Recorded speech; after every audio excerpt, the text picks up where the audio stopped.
দার্জিলিং তো অনেকেই গেছেন, কিন্তু কখনো হেরিটেজ ওয়াক করে দেখেছেন?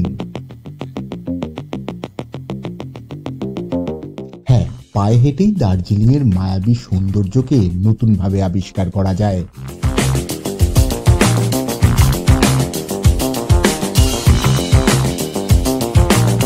আমরা সাধারণত দার্জিলিং গেলে কি করি?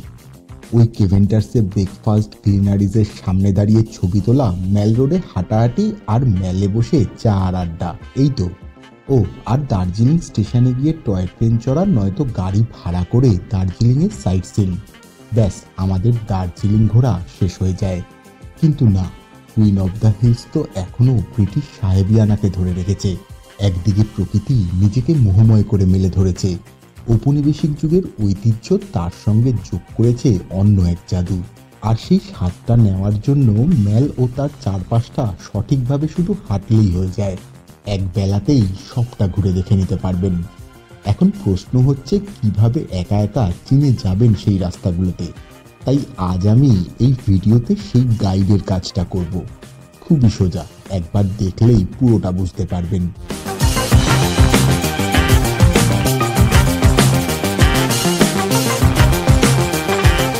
তবে এমনিতে আপনি জিটিএ থেকেও গাইড ভাড়া করে হেরিটেজ ওয়াক করতে পারবেন। আর আজকের ভিডিওয়ে আমি পথটা দেখানোর পাশাপাশি তুলে ধরব রোমাঞ্চকর ইতিহাসটাও। এই যেমন ধরুন গান্ধী রোডটা, আপনি কি জানেন এটা একটা সময় পরিচিত ছিল টাঙ্গা রোড নামে? আরে, আমরা এনজিপি থেকে দার্জিলিং আসলে গাড়ি আমাদের রামাদা হোটেলের সামনে নামিয়ে দেয় না? নাক বরাবর চলে যাওয়া সেই গান্ধী রোডেই একটা সময় চলাচল করত ঘোড়ায় টানা টাঙ্গা গাড়ি। এমনই বেশ কিছু ইন্টারেস্টিং তথ্য নিয়ে আজ দার্জিলিংয়ের হেরিটেজ ওয়াক করব। তো চলুন পায়ে হেঁটে ঘুরে দেখি শৈল শহরটাকে।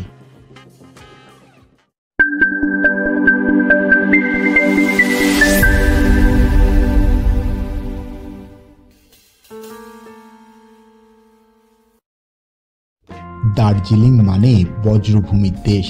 ৬৭০০ ফুট উচ্চতায় থাকা এই হিল স্টেশনে সবথেকে জনপ্রিয় জায়গা দার্জিলিং ম্যাল।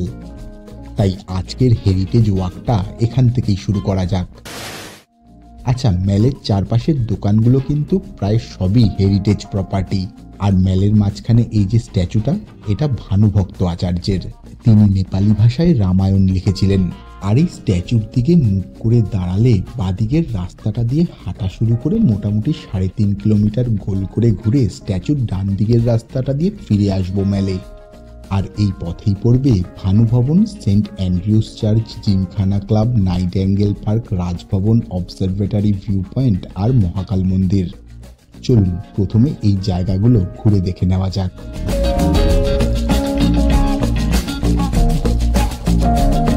ম্যাল থেকে মিনিট ৫ হাঁটলেই পড়বে ভানুভবন। এটাই জিটিএর মেন অ্যাডমিনিস্ট্রেটিভ বিল্ডিং। ১৯৬০ সালে গোর্খা জনজাতি তাদের সাংস্কৃতিক ঐতিহ্যকে তুলে ধরার চেষ্টা করেছিল, যা ১৯৭৫-এ গোর্খার রঙ্গমঞ্চ ভবন প্রতিষ্ঠার পর এক অন্য মাত্রা পায়।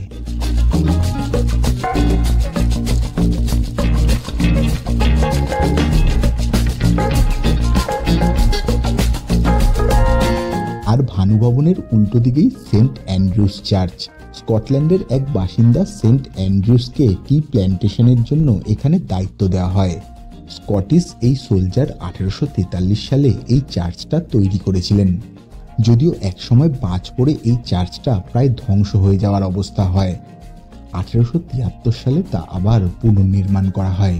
দার্জিলিংয়ের সবচেয়ে পুরনো এই চার্চে বিখ্যাত মনীষীদের ছবি কাঁসার ফলকে করে রাখা রয়েছে, যার মধ্যে দার্জিলিংয়ের আবিষ্কর্তা লেফটেন্যান্ট জেনারেল লয়েডেরও ছবি রাখা রয়েছে। আবার অ্যান্ড্রিউস চার্চের উল্টো দিকেই দার্জিলিংয়ের পুরনো অভিজাত জিমখানা ক্লাব। ১৯০৯ সালে তৈরি হওয়া ক্লাবটা এখনও সেই ব্রিটিশ ঐতিহ্যকেই বহন করে চলেছে। ক্লাবের সদস্য সংখ্যা প্রায় ৪০০ আর ৪৯ জন স্পেশাল মেম্বার। আর এই স্পেশাল মেম্বার হওয়ার ক্রাইটেরিয়া হলো তাদের ফার্স্ট ক্লাস গেজেটেড অফিসার হতে হবে। এছাড়া বিদেশিরাও এই ক্লাবের সদস্য হতে পারেন।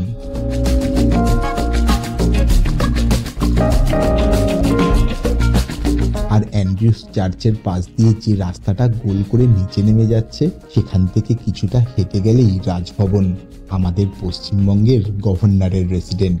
আগে ব্রিটিশরা তো দার্জিলিংকে সামার ক্যাপিটাল হিসেবে ব্যবহার করত, কিন্তু যখন অ্যাডমিনিস্ট্রেটিভ কাজ শুরু হয় পাহাড়ে, তখন এটা গভর্নর হাউস হিসেবে পরিচিতি পায়। আর তখন এই প্রপার্টির মালিক ছিলেন কুচবিহারের রাজারা।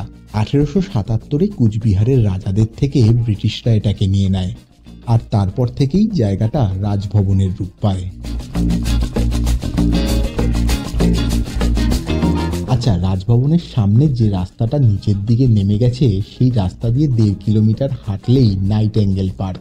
রিচমন্ড হিলে পার্কে ওঠার পথটা একটু চড়াই রয়েছে। এখান থেকে দার্জিলিং শহরের একটা দারুণ ভিউও পাওয়া যায়। ফুল দিয়ে সাজানো এই পার্ক থেকে দেখা যায় কাঞ্চনজঙ্ঘাকেও। ব্রিটিশ রাজত্বে জায়গাটা ছিল স্যার টমাসের কোয়ার্টার, যা ভূমিকম্পে নষ্ট হয়ে যায়। পরে একে পার্কের রূপ দেওয়া হয়। জায়গাটা আগে গভর্নর রেসিডেন্সিরই অংশ ছিল, পরে কিছুটা অংশ খুলে দেওয়া হয় পর্যটকদের জন্য। সেই রাস্তা ধরে আবার ফিরে আসুন রাজভবনের সামনে, আর রাজভবনের গা বরাবর সোজা রাস্তাটা উঠে গেছে অবজারভেটরি হিলে, আর সে পথটা একটা বৃত্ত সম্পন্ন করে শেষ হয়েছে ম্যালে গিয়ে, যার মাথায় রয়েছে মহাকাল মন্দির। তবে তার আগে অবজারভেটরি হিলের ভিউ পয়েন্টটা সময় কাটানোর জন্য কিন্তু বেশ। এখানে বসেই কাঞ্চনজঙ্ঘা দেখে সময় কেটে যায়।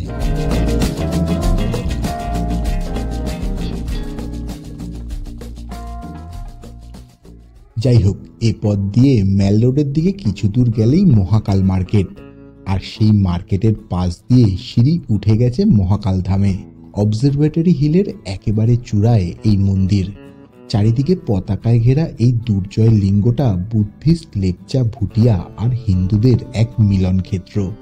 তবে 1765 সালে লামা দোরজে লিংজিং দোরজেলিং নামে একটা বৌদ্ধ মনেস্ট্রি স্থাপন করেছিলেন এখানে। অনেকে মনে করেন এর থেকেই দার্জিলিং নামের উৎপত্তি। তবে 1814 সালে অ্যাংলো নেপালিস যুদ্ধে এই দোরজেলিং মনেস্ট্রির ব্যাপকভাবে ক্ষতিগ্রস্ত হয়, আর পরে এই মনেস্ট্রিকে ভুটিয়া বস্তিতে স্থানান্তরিত করা হয়।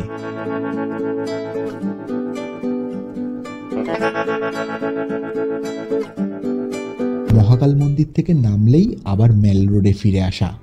এবার যাব স্টেপ অ্যাসাইডে, যেটা এখন সিআর দাস মিউজিয়াম। ম্যালে গোল্ডেন টিপের দোকানের পাশ দিয়ে রাস্তাটা চলে গেছে সিআর দাস রোডে, কিংবা অক্সফোর্ড বুক হাউসের একেবারে উল্টো দিকে একটা রাস্তা সিঁড়ি দিয়ে নিচে নেমে যাচ্ছে, সেটাও নিয়ে আসে এই রাস্তায়। এখানেও কিন্তু বেশ কিছু হোটেল রয়েছে। আর কিছু দূর গেলেই দেশবন্ধু চিত্তরঞ্জন দাসের বাড়ি। তার সঙ্গে একটা সময় এই বাড়িতেই দেখা করতে এসেছিলেন মহাত্মা গান্ধী থেকে জাতীয় কংগ্রেসের প্রথম মহিলা সভাপতি অ্যানি বাসন্ত। 1925 সালের 16 জুন সিআর দাস এখানেই মারা যান, আর এখন তার এই বাড়ি মিউজিয়ামের রূপ পেয়েছে, যার অফিসিয়াল নাম স্টেপ অ্যাসাইড।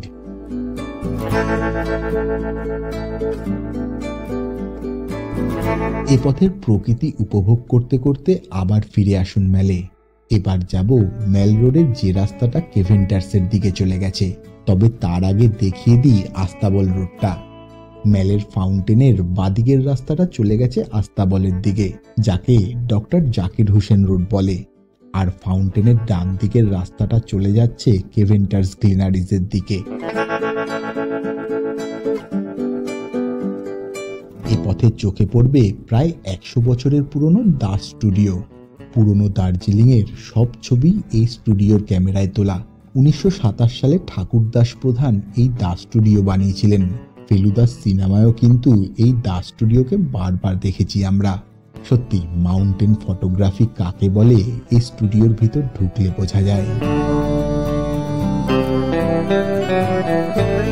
আর এই নেহেরু রোডে পরের ল্যান্ডমার্ক অবশ্যই গ্লিনারিজ। হোপের সামনে দাঁড়িয়ে তো ছবি তোলার সব থেকে বেশি ভিড় থাকে পর্যটকদের। তবে ব্রিটিশ আমলে এই দোকানের নাম ছিল ভাডো। গ্লিনারিজের 3টে ফ্লোরে বেকারি, রেস্টুরেন্ট আর বার রয়েছে। 150 বছরের পুরনো এই দোকান ইটালিয়ান থেকে ব্রিটিশ হয়ে এখন দার্জিলিংয়ের বাসিন্দা এডওয়ার্ডের মালিকানাধীন। মেল রোডে তারপরেই বাঙালির নস্টালজিয়া মানেই কেভেন্টার্স। সত্যজিৎ রায়ের কাঞ্চনজঙ্ঘা থেকে অনুরাগ বাসুর বরফির শুটিং কেভেন্টার্সকে আরও জনপ্রিয় করে তুলেছে। 1911-এ ব্রিটিশ শিল্পপতি এডওয়ার্ড কেভেন্টার এর প্রতিষ্ঠা করেন। ডেয়ারি ফুড থেকে হাতেখড়ি হয়ে এই রেস্তোরাঁ এখন ইংলিশ ব্রেকফাস্টের জন্য বিখ্যাত। এডওয়ার্ড কেভেন্টার মারা যাওয়ার পর নেপালের শাহ পরিবারের হাত ঘুরে এই রেস্তোরাঁ এখন স্বাধীনতার পর থেকে ঝা পরিবারের মালিকানাধীন। আচ্ছা, কেভেন্টার্সের নিচে গা দিয়ে যে রাস্তাটা যাচ্ছে সেখানেই রয়েছে হোটেল মহাকাল। কম খরচে এখানে আপনি ঠিকঠাক বাঙালি খাবার পেয়ে যাবেন। চৌরাস্তায় ডেকেলিন আর রামাদা হোটেলের পাশ দিয়ে চলে যাচ্ছে গান্ধী রোড, আর নিচের রাস্তাটা লাডেংরা রোড, যেটা দার্জিলিং স্টেশন হয়ে কার্শিয়াং শিলিগুড়ির দিকে চলে যাচ্ছে। তবে এই কেভেন্টার্সের উল্টো দিকে লাডেংরা রোডের মুখেই রয়েছে ক্লক টাওয়ার। 1850 সালে তৈরি হওয়া এই 100 ফুটের ঘণ্টাঘর বহু ইতিহাসের সাক্ষী। ক্লক টাওয়ার লাগোয়া বিল্ডিংটাই দার্জিলিং মিউনিসিপ্যালিটি। আগে এটাকে টাউন হল বলা হতো। লাডেংরা রোডে কিছুটা হেঁটে গেলেই দার্জিলিং পোস্ট অফিস। 1921 সালে তৈরি হওয়া এই পোস্ট অফিস এখন হেরিটেজ প্রপার্টি। তার থেকে আরও কিছুটা পথ এগোলেই দার্জিলিং রেল স্টেশন।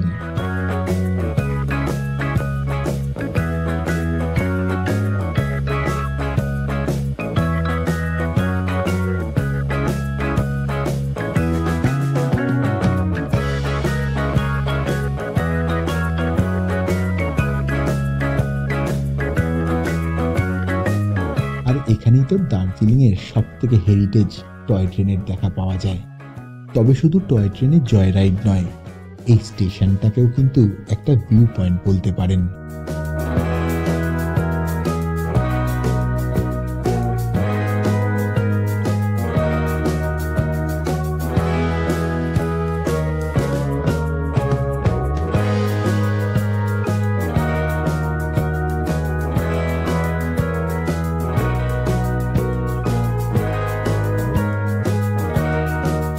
ব্যাস, এই হলো মোটামুটি দার্জিলিংয়ের হেরিটেজ ওয়াক। পায়ে হেঁটে শহরটার এসেন্সটাকে ফিল করা, তারপর আর কি, আবার মেল রোডে ফিরে আসুন আর দার্জিলিং চায়ে চুমুক দিয়ে রাতের মেলের চাকচিক্যে শরীর আর মনটাকে রিল্যাক্স করে নিন।